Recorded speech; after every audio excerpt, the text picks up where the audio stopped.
തൃശൂരിൽ സുഹൃത്ത് പിടിച്ചു തള്ളിയ കായികാധ്യാപകൻ മരിച്ചു. പൂങ്കുന്നം ഹരിശ്രീ സ്കൂൾ അധ്യാപകൻ അനിലാണ് മരിച്ചത്. ഈ സുഹൃത്ത് ചൂലിശ്ശേരി സ്വദേശി രാജുവിനെ പോലീസ് കസ്റ്റഡിയിൽ എടുത്തിരിക്കുകയാണ്. സൂരജ് സജി തൃശ്ശൂരിൽ നിന്നും അതിന്റെ കൂടുതൽ വിശദാംശങ്ങളുമായി ചേരുന്നുണ്ട്.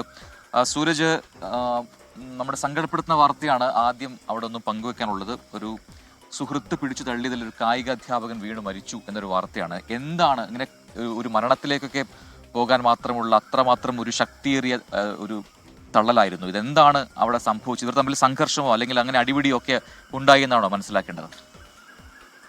പ്രജിൻ, ഇന്നലെ രാത്രി 11:30 സംഭവം. ഇരുവരും ഈ റീജിയണൽ തിയേറ്ററിന് സമീപത്തെ KTDC ബാറിലെത്തി മദ്യപിച്ചതിന് ശേഷം ഇറ്റ്ഫോക്ക് നടക്കുന്ന റീജിയണൽ തിയേറ്ററിന്റെ കോമ്പൗണ്ടിൽ എത്തുകയും അവിടെ വെച്ച് വാക്കുതർക്കം ഉണ്ടാവുകയും ചെയ്യുകയായിരുന്നു. അങ്ങനെ ഈ പൂങ്കുന്നം ഹരിശ്രീ സ്കൂളിലെ അധ്യാപകനായിട്ടുള്ള അനിലിനെ സുഹൃത്ത് രാജരാജൻ ഈ പിടിച്ചു തള്ളുകയായിരുന്നു.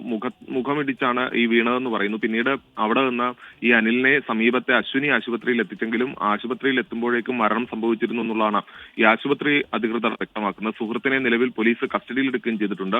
ഈ മുഖം നിലത്തിടിച്ച് വീണതാകാം ഈ മരണത്തിലേക്ക് നയിച്ചതെന്നുള്ളതാണ് നിലവിൽ പോലീസിന്റെ പ്രാഥമിക നിഗമനം. പോസ്റ്റ്മോർട്ടം കഴിഞ്ഞാൽ മാത്രമാണ് ഈ മരണകാരണം സ്ഥിരീകരിക്കാൻ കഴിയുകയുള്ളൂ എന്നുള്ളതാണ് പോലീസ് പറയുന്നത്. കാരണം ഈ വീഴ്ച മാത്രമായിരിക്കുമോ മരണകാരണം, അല്ലെങ്കിൽ മറ്റെന്തെങ്കിലും ഹൃദയസ്തംഭനമോ അങ്ങനെയുള്ള കാര്യങ്ങൾ ഉണ്ടായിട്ടുണ്ടോ എന്ന അടക്കമുള്ള സംശയങ്ങളും പോലീസിനുണ്ട്. എന്തായാലും സുഹൃത്ത് പിടിച്ചു തള്ളുന്നു. ആ സമയം അനിൽ മുഖമിടിച്ച് താഴെ വീഴുന്നു. അതിനുശേഷമാണ് ഈ അശ്വിനി ആശുപത്രിയിലേക്ക് എത്തിക്കുന്നതിന് മുമ്പ് തന്നെ ആള് കുഴഞ്ഞു വീണിരുന്നു എന്നുള്ളതാണ് അവിടെ ഉണ്ടായിരുന്ന ദൃക്സാക്ഷികളടക്കം വ്യക്തമാക്കുന്നത്. അങ്ങനെ പിന്നീട് അശ്വിനിയിലേക്ക് എത്തിക്കുമ്പോഴേക്കും മരിക്കുകയായിരുന്നു. അവിടെ നിന്നാണ് പോലീസിനടക്കം ഇന്റിമേഷൻ ലഭിക്കുന്നത്. എന്തായാലും സംഭവവുമായി ബന്ധപ്പെട്ടുകൊണ്ട് സുഹൃത്ത് രാജരാജനെ നിലവിൽ തൃശൂർ പോലീസ് കസ്റ്റഡിയിലെടുത്തിട്ടുണ്ട്. വിശദമായി ചോദ്യം ചെയ്തു വരികയാണ്.